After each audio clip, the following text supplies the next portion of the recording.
आपला मुलगा व्यवस्थितपणे अभ्यास करतो का? त्याला शिकवलेल्या सगळ्या गोष्टी समजतात का? तो स्वतःला डेव्हलप करून घेतोय का? नमस्कार, मी सुप्रिया थोरे. माझ्या युट्यूब चॅनलवरती आपले मनापासून स्वागत आहे. तर या गोष्टी सर्व पालकांच्या मनात असतात की हा आपला मुलगा दररोज स्कूलला जातोय, तर तो चांगल्या प्रकारे तिथं शिकतोय का? शिकलेलं तो व्यवस्थितपणे समजून घेतोय का? त्यावरती तो चांगला अभ्यास करतोय का? किंवा शाळेतून तो घरी आल्यावरती दिलेला होमवर्क करतोय का? ह्या सर्व गोष्टी आपल्याला समजून घेण्यासाठी जी स्कूलमध्ये पालक मीटिंग ठेवलेली असते, ती पालक मीटिंग आपण अटेंड करणं खूप महत्त्वाचं आहे. की पालक मीटिंगला गेल्यावरती म्हणजेच पॅरेंट्स मीटिंगला गेल्यावरती आपल्याला सर्व गोष्टी समजून येतात की आपला मुलगा कितीपत हुशार आहे, तो सगळ्या गोष्टी अगदी समजून घेतो का नाही. तर आपला मुलगा स्कूलमध्ये गेल्यावरती व्यवस्थितपणे सगळ्या गोष्टी शिक्षक जे शिकवत आहे ते खूप चांगल्या प्रकारे समजून घेतोय का, हेही खूप महत्त्वाचं आहे. हा बऱ्याचदा मुलं शिक्षक पुढे शिकवत असतात आणि पाठीमागे ते काही करत नाहीत, आत्मसात गोष्टी करून घेत नाहीत आणि त्यामुळे त्यांना त्या गोष्टी समजत नाहीत. तर या सर्व गोष्टी जर आपल्याला माहीत करून घ्यायच्या असतील तर आपल्याला जे पॅरेंट्स मीटिंग असतात ते अटेंड करावे लागतात. हा प्रत्येक स्कूलमध्ये पॅरेंट्स मीटिंग ही असते, तर ती पॅरेंट्स मीटिंग आपल्या पालकांनी अटेंड करायची आहे. त्यामध्ये आपल्याला समजून जाते की आपला मुलगा हा किती वीक आहे, त्याला काही गोष्टी समजतात का, किंवा तो कितपर्यंत तो आत्मसात करून घेतोय. तर ह्या सर्व गोष्टींची उत्तरे आपल्याला त्यामध्ये मिळून जातील. तर बऱ्याच पालकांचं असं म्हणणं असते की माझा मुलगा स्कूलमध्ये जातोय परंतु अभ्यास करत नाहीये, त्याला काही गोष्टी येत नाहीये, त्याचं बेसिक हे खूप वीक आहे, म्हणजेच तो काय आहे तर ढ आहे. हा असं काही नसतं की कुठलाही मुलगा हा ढ असतो किंवा त्याला काही येत नाहीये. तर सगळी मुलं ही खूप स्कॉलर मुलं असतात.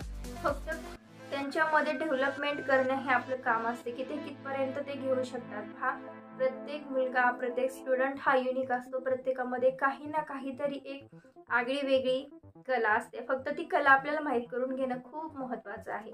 हा बऱ्याचदा असं होतं, पालक असं म्हणतात की माझा मुलगा स्कूलला जातोय परंतु अभ्यास करत नाहीये, त्याला काही येत नाहीये आणि तो खूप ढ झालाय. ढ हा शब्द एवढा चिपकवला जातो मुलांवर आजकाल ना बासच. का तर आपण त्या मुलाला म्हणत असतो की तू ढ आहे, तुला काही येत नाहीये आणि त्यामुळे तू मुलं खचत जातात आणि स्वतःला ते वीक समजायला लागतात. तर त्या गोष्टी आपणच स्वतः त्यांना खूप चांगल्या प्रकारे समजून सांगायच्या आहेत की बाबा तू खूप हुशार आहेस, तुला फक्त थोडीशी स्टडी करण्याची गरज आहे, थोडंसं आत्मसात करण्याची गरज आहे. तू परफेक्ट मुलगा बनू शकतो. तुझ्यामध्ये जी वीकनेस आहे ती तू खूप चांगल्या प्रकारे स्ट्रॉंग करू शकतो. तर हा बऱ्याचदा असं होतं की आपण मुलांकडे लक्ष न दिल्यामुळे मुले कमकुवत बनतात स्टडीमध्ये. तर माझी पॅरेंट्सला एकच रिक्वेस्ट आहे की आपला मुलगा स्कूलमध्ये गेल्यावरती व्यवस्थित अभ्यास करतो की नाही, किंवा त्याचे काय काय वीकनेस आहे, तो व्यवस्थितपणे शिक्षकांचं ऐकतो का, तो घरी आल्यावरती व्यवस्थित स्टडी करतो का, हे ऑब्झर्व करणं खूप महत्त्वाचं आहे. आणि त्यासाठी मंथली किंवा कुणाकुणाची वीकमध्ये पॅरेंट्स मीटिंग असते, त्या पॅरेंट्स मीटिंग अटेंड करणं खूप महत्त्वाचं असतं. त्यामध्ये आपल्याला समजून जाते की आपला मुलगा कितीपत आत्मसात करून घेतो शिक्षकांनी शिकवलेलं, किंवा त्याच्यामध्ये काय वीकनेस आहे. आपण ते शिक्षकांना फेस टू फेस सांगू शकतो की हा माझा मुलगा याच्यामध्ये वीक आहे, त्याला थोडंसं हे जमत नाहीये, तर त्याचं ते स्ट्रॉंग करून घ्या. किंवा माझा मुलगा स्कूलमध्ये गेल्यानंतर व्यवस्थितपणे बिहेव करतो का, व्यवस्थितपणे वागतो का, चालतो का, बोलतो का, हेही खूप महत्त्वाचं आहे. तर या गोष्टी आपल्याला सर्व स्कूलमध्ये गेल्यावरती समजायला जातं. हा आपला मुलगा हा स्कूलमध्ये ज्यावेळेस आपण टाकतो त्यावेळेस त्यांच्याकडं लक्ष देणं हे आपलं कर्तव्य आहे. जसं शिक्षक स्कूलमध्ये असतात त्यावेळेस लक्ष देतात, तसंही आपण आपला मुलगा स्कूलमध्ये नेमकं काय करतो हेही लक्ष देणं खूप महत्त्वाचं आहे. हा आजकालचं हे धावपळीचं जीवन आहे, प्रत्येकाला आपली आपली स्वतःची कामं असतात, पण आपला मुलगा काय करतो हेही लक्ष देणं खूप महत्त्वाचं आहे. त्यासाठी आपण आपल्या मुलासाठी लक्ष देणं खूप महत्त्वाचं आहे. त्याच्याकडून व्यवस्थितपणे स्टडी करून घेणं, हा जो पाया असतो ना तो ह्याच स्टेजमध्ये वीक आहे तो स्ट्रॉंग करून घ्यावा लागतो. हा आपण असंही म्हणतो की जे बॅक बेंचर मुलं असतात ते पुढे जाऊन काही ना काही करत असतात, परंतु त्यांनी त्यांचा जो बेस आहे तो चांगल्या प्रकारे कव्हर केलेला, त्यामुळे तो मुलगा पुढे जाऊन स्ट्रॉंग बनतो. त्यामुळे आपला मुलगा फर्स्टला येतोय की सेकंडला येतोय, थर्डला येतोय असा विचार न करता मुलाचा पाया जो आहे तो भक्कम करणं खूप महत्त्वाचं आहे. ज्यावेळेस पाया भक्कम होतो त्यावेळेस ते आपल्या पायावरती उभा राहतात, लाईफमध्ये काही ना काही सक्सेसफुल होतात, आपली लाईफ ते सिक्युअर करतात. त्यासाठी पाया मूलभूत आहे तो पक्का करणं खूप महत्त्वाचं आहे.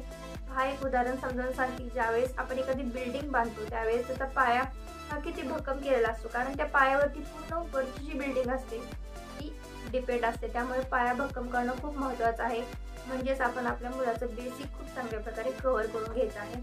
आणि ज्या आपल्या समस्या असतात ते पॅरेंट्स मीटिंगमध्ये फेस टू फेस जाऊन शिक्षकांसोबत शेअर करायच्या आहेत.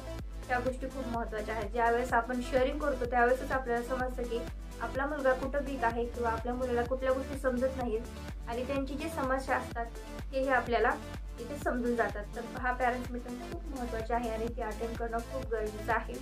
तरच आपण आपल्या मुलांच्या काही समस्या आहेत ते समजावून घेऊ शकतो, त्यांचा जो वीकनेस आहे तो दूर करू शकतो. आणि मी जे इन्फॉर्मेशन तुम्हाला दिलेली आहे ती जर तुम्हाला आवडली असेल तर व्हिडिओला एक लाईक नक्कीच करा आणि सर्वांसोबत ती गोष्ट शेअर करा.